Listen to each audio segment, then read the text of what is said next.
Hello, Adult Sunday School Leader. This week we're going to be in the only book in the Bible that does not mention God.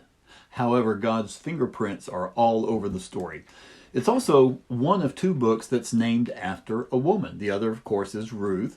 But we're going to be in the book of Esther as we continue in the unit called Mentoring, Investing in Others. This is the fourth lesson called Mordecai and Esther. The focal passage is out of Esther chapters 2 and 4. And the point of this lesson is encourage others to follow God's leadership, no matter the cost. Well, it's always good to get the context of a passage before diving in, so let's do that. The author of the book of Esther is unknown. Now, the time frame of the book occurs after the Babylonian exile, when Persia had replaced Babylon as the ruling power of the time. The story is set in the city of Susa, one of the Persian capitals, during the reign of Ahasuerus. Now, he was also known by his Greek name, which is also easier to pronounce, and that is Xerxes I. Now, this story takes place around 486 to 464 BC, somewhere in there.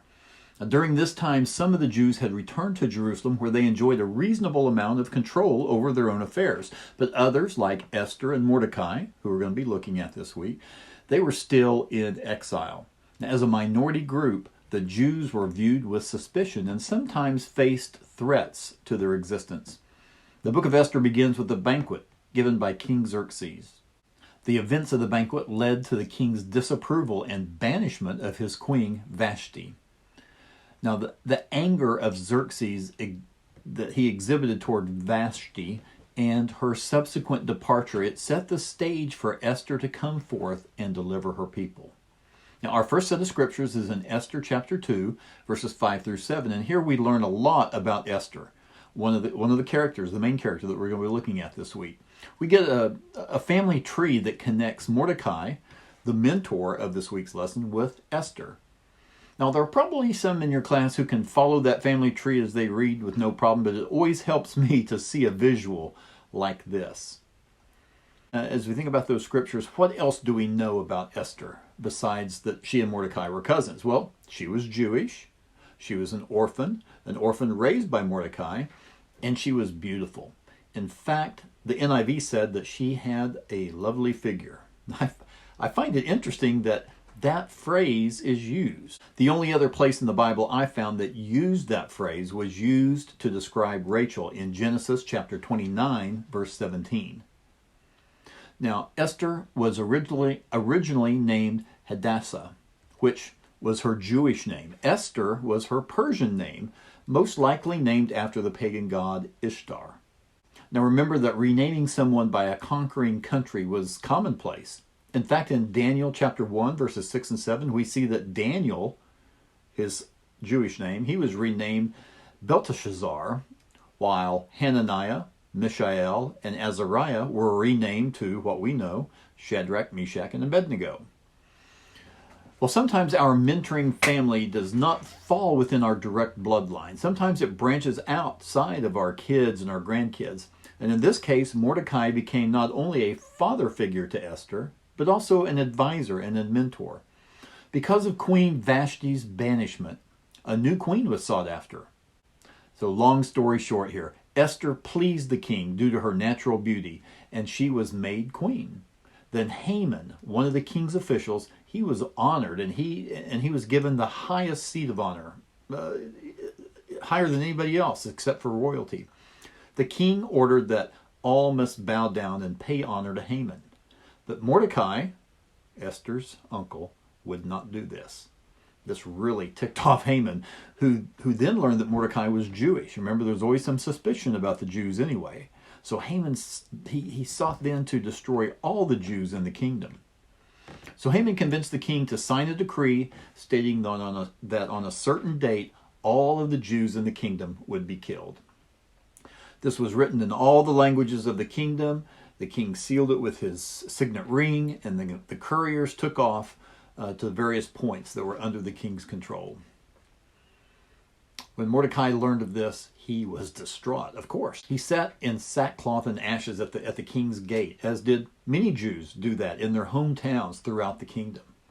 Esther's attendants told her what Mordecai was doing, so Esther, not knowing about the decree, sent Mordecai out some clothes to wear instead of the sackcloth, but he refused. Esther then summoned one of the eunuchs assigned to her and sent him out to the square to find out what was going on with Mordecai. So he went out, found Mordecai, and found out everything that Haman had planned. Well, that fills in the gaps between the first set of scriptures and what we're getting ready to read next in Esther chapter 4, verses 8 through 14. And here we see the name of that eunuch, Hatak. Now, I want to stop right there. We had the king's name earlier. We got Hatak here. I'll stop right there and talk about pronouncing difficult names, especially those Old Testament names. I recommend being confident and speaking it like you know what you're talking about.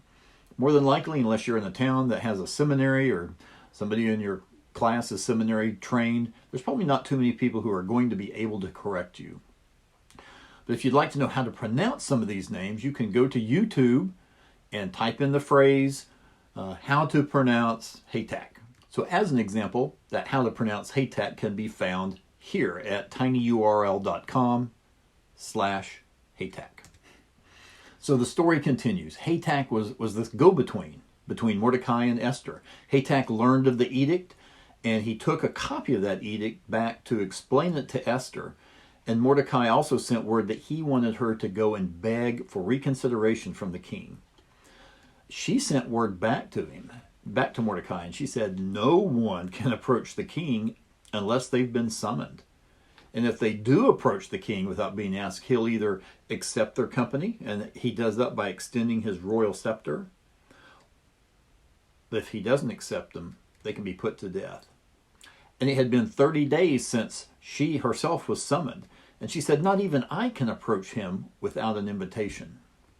Now remember, she had already seen the previous queen, Vashti, banished, and she's wondering, could this happen to me as well, or maybe something worse?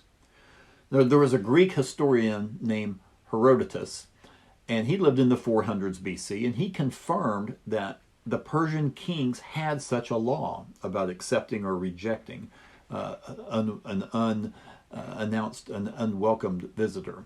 But he also said that people could send a message to the king and request an audience. So it's not clear why Esther didn't do this. Perhaps she thought maybe she would have to reveal her purpose, and she didn't want to do that.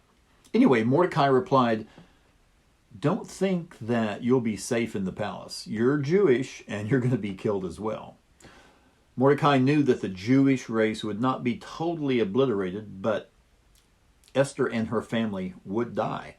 And even though God isn't mentioned in the book here, the author alluded to a principal theme of the book, that God takes care of his people, takes care of Israel. He will deliver them when their enemies try to destroy them. And then Mordecai continued, by the way, did you think that perhaps you were placed in this position for this very hour? In fact, the phrase he used was, who knows, perhaps you've come to your royal position for such a time as this. Well, have you ever had someone who was placed in your life just at the right time? Or perhaps you are the one whom God positioned at the right time for such a time as this. I think of a couple of specific incidents in my life. Almost 16 years ago, I started working here at First Baptist Church in Whitehall, Arkansas. And the reason for my changing jobs was not completely my choice. My pastor at my former church and I just didn't jive. He was a good guy, and of course I was a good guy, but we just didn't mesh well. And it was a pretty depressing time in my life when I had to look for another ministry position. But fortunately, I was able to find one relatively quickly, and it was just about 12 miles from where my mother lives. But not only is it good that I'm back in the area because of her current physical condition, but also, after I was here about not quite 2 years, our pastor then of 22 years resigned to take another church position about 40 miles away. We had about a 1-year interim time between pastors. I had several people tell me during that time and then afterwards as well that due to my skill set, my personality, that I was just what the church needed to get through that rough year.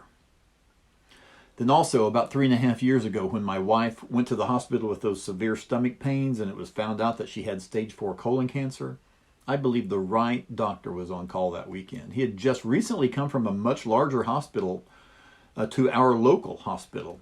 He introduced new procedures and new equipment that the nurses had not ever seen before. I sincerely believe that her success in recovery was due to his being Ruth's surgeon. Now, he's no longer at our local hospital, but I believe that one of the reasons he was there was for that short period of time was for Ruth. Well, our last set of scriptures are in verses 15 through 17, and here Esther identified with her fellow countrymen. Yes, she lived in the king's palace now, but she didn't forget her roots. She now looked to her fellow Jews for spiritual support. The phrase, "and fast for me," implies prayer and fasting. This suggests that Esther had a genuine faith in God. By her requesting for fasting, Esther showed that she needed the support of others and recognized the need for God's intervention. Even she and her maids would fast as well. This meant that she was going to share her faith with these maids. Esther believed that God answered prayers. And then when Esther said, "I will go," this marked her decision that risked her own life.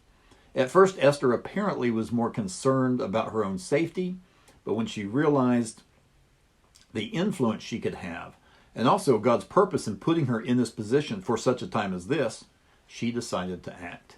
She committed herself to God. Now, many Christians are more concerned about their own security than the desperate physical and spiritual needs of the world. If we really understood that our decision could make an eternal difference, and maybe even an immediate difference, many, I think, would make that commitment that God is asking of them. Now, the added words she said about fasting night and day meant that it was going to be continuous, not broken by eating at night. Now, fasting was usually practiced only during the day. You know, our Muslim friends during Ramadan, they fast during the day, but then at night they're able to eat. That's not the case here. In this instance, this is going to be a complete fast for these days. Now, Israelites were required to fast only one day a year, and that was on the Day of Atonement, or Yom Kippur. So here's the question: why fast? Why do that? Well, it's a means by which one denies one's own needs and focuses directly on his or her relationship with God and the world.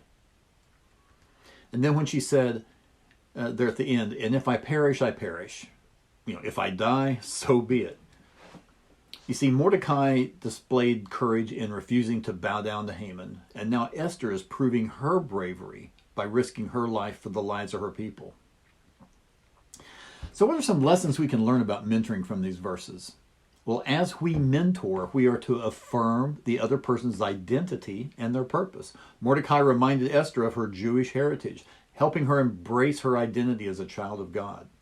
Mordecai also challenged Esther to recognize her calling to save her people, empowering her to fulfill God's purpose.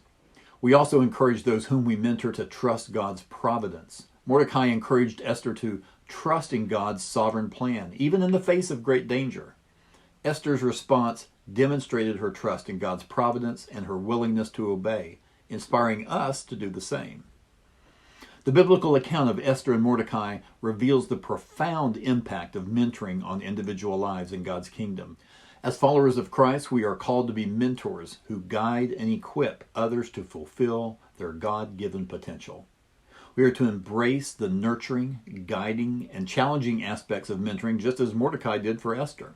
By investing in others and faithfully following God's leading, we can leave a legacy that transforms lives and brings glory to God. Well, next week we're going to be in the New Testament. We're going to be looking at Barnabas and Paul out of the book of Acts. So thank you guys so much for watching. I appreciate you very much. Don't forget, pray for and with your class. Thank you.